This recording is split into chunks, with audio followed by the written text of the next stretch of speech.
Hello and welcome to Master and Market. I'm so excited to have Ankit here from the MQM class of 2022 and to discuss her experience with EY. So, Ankit, if you could start with just an introduction of who you are and what you're currently doing. Hi, thank you, Grady. So my name's Ankit Chahal, and I'm actually a really recent graduate of the MQM program. I graduated in May 2022. And then in August, I started working in the FSO office at EY, which is the Financial Services Organization. And I am currently a consultant there in the banking practice. So my clients in the past have been traditional, like big banks, and just I'm currently just like building up my consulting skills and like learning all there is to know about banking. That's great. So, tell us a little bit more. What does that mean as a consultant in the banking sector? Yeah, definitely. So in the banking sector as a consultant, I'll talk about my experiences. Like my previous two clients have been the same bank actually, and it's a really big bank who I can't disclose the name of. So the first bank on the first project, I was on a team that was helping them with risk management and kind of like following a change order that they got from like the government and just building up their systems to better equip to it and just working with the stakeholders on the bank side also to how we can like better make their systems equipped for the future and how to deal with the current cases that are coming in. And then my current project, which I've started nearly 2 months ago, is with the same bank, but this is on their complaints platform.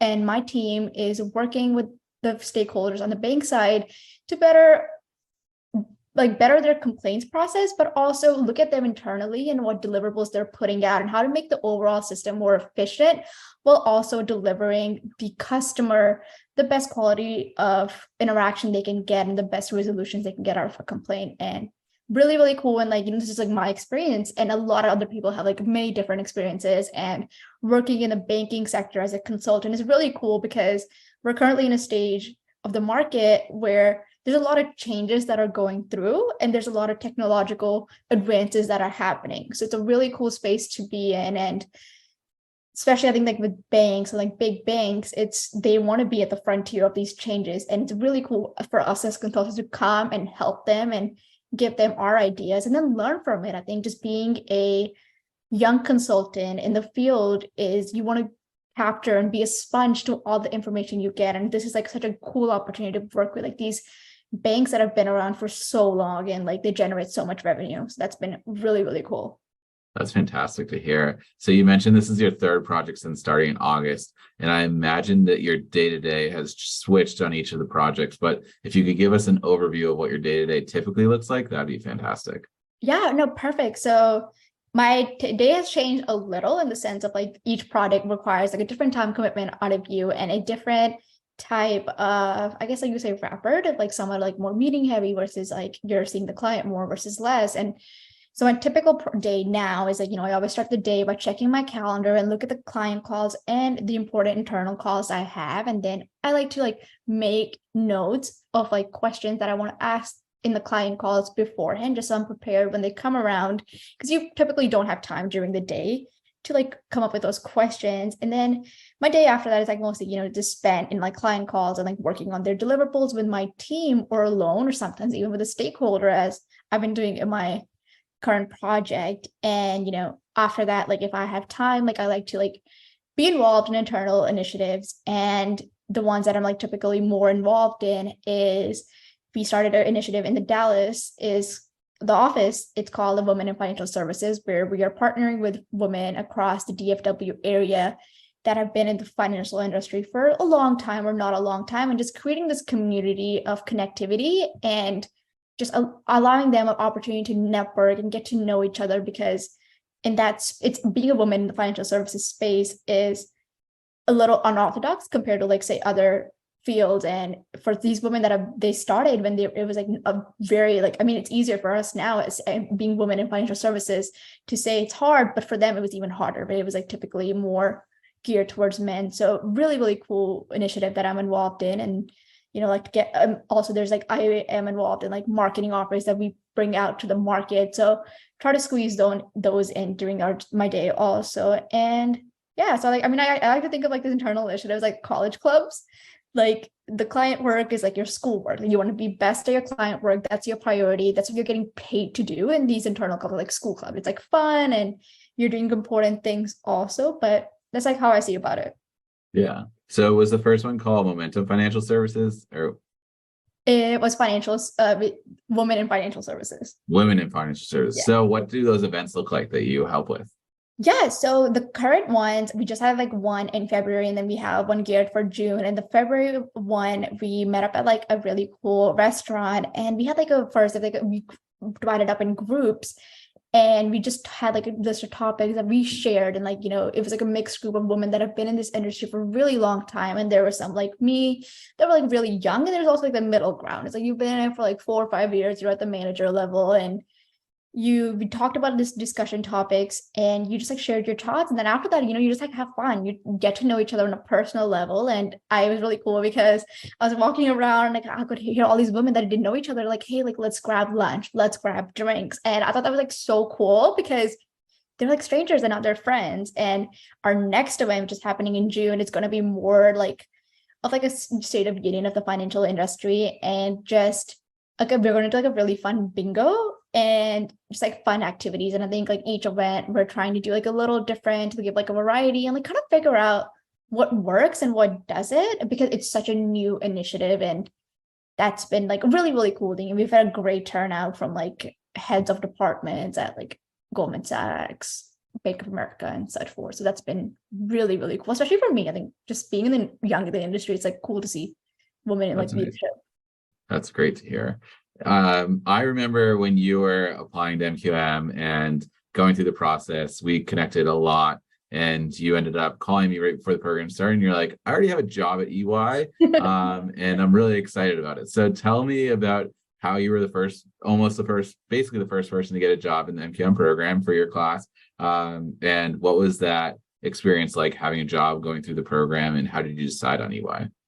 Yeah, so I'll start reverse on why I decided on EY. So when I was in my undergrad at Texas Tech, I interned at EY in the Dallas office, where I am now and the same team that I'm with now.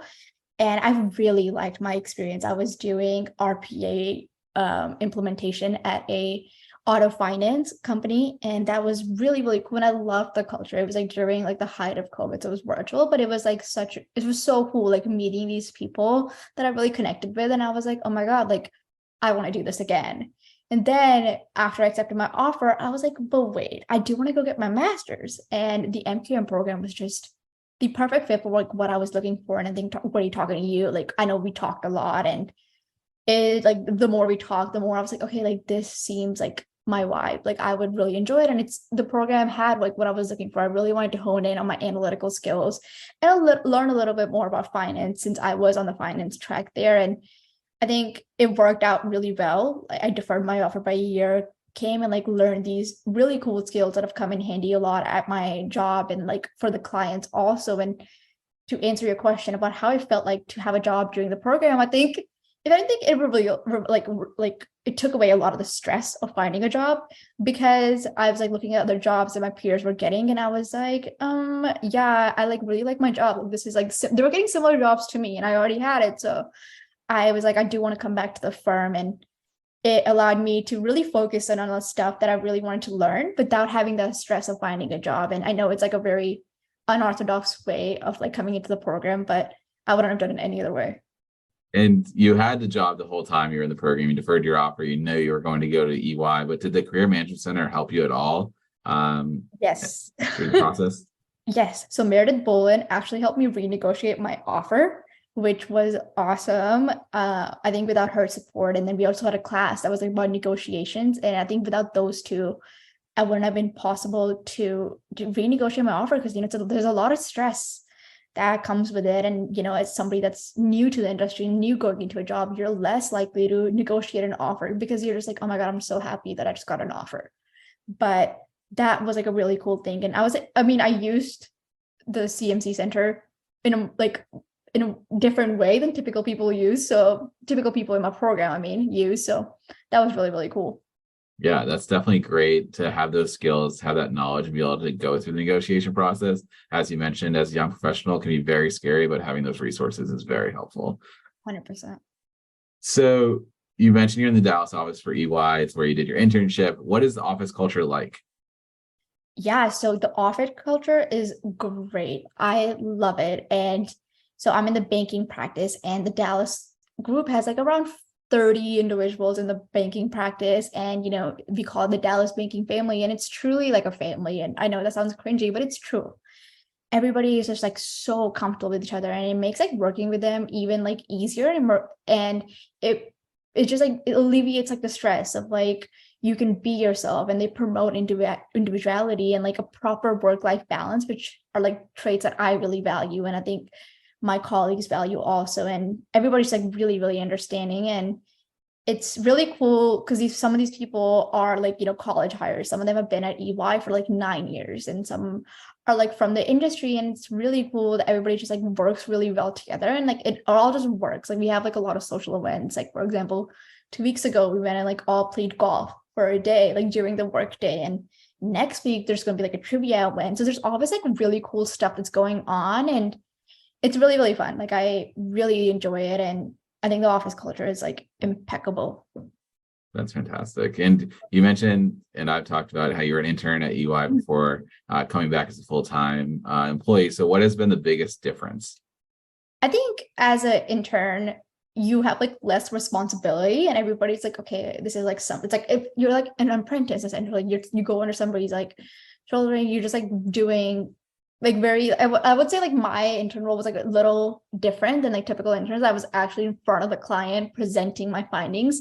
For typical interns, I'm mostly just like doing like very interning things. Like I'm not grabbing people are not grabbing coffee. That's like not true. But like you're doing more of like repetitive work and such. But I think as like a full-time employee, you have that more responsibility. Like they're paying you a full-time salary to deliver quality work, and you're supposed I think it's more of like, okay, you were intern and you learned, and now it's like learn at the same time, but you got to apply it. Like there's not going to be somebody constantly like micromanaging you. You got to be a self-driver, and you are expected to have like a better depth of EY and like the firm in general and our offerings, and which I think is like it's natural. Like you should, like as an intern, you're new to this firm and you're new to like everything. But if you're coming, especially as a person that interned before, you already know some of this. So it's like time to like level up and really just explore more, and you don't have to like figure out how like Microsoft meetings and meeting invites work anymore. Because I know that was like a struggle I had when I was interning. So you've gone from intern to full-time employee. What's the future look like for you? Right now, my future is just, well, my immediate future is starting a client call in 9 minutes that I'm going to be driving. But the future after that, in like all seriousness, I just want to explore consulting more at EY, and like really just hone in on my consulting skills, my banking skills, and just see like where that takes me at EY. And, after that, like we'll see. And I just want to, on the non-career front, like non-EY, I would say like non-EY, I really want to promote like women in like the financial services industry. I think that's like something that's like really close to me, being a woman in this industry who comes from a background, like my parents were not in finance, they were not in business, and just building that platform for women to speak up and like learn and like speak up for help. And like that mentorship is going to be like really important for me, and something that I really look forward to developing in like the DFW area and just in general, and like any way I can do it at my Fuqua or like my undergraduate alumni, any which I think that is something that I'm really thankful that EY values that also, and I plan to like use that support as much as I can and work with like different leadership to explore that. But beyond that, we'll see.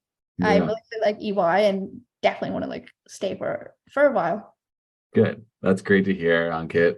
Good luck with your client call in a couple of minutes. We really appreciate you taking the time to talk to us, and I hope you have a great rest of your day. Thank you, Grady. You as well.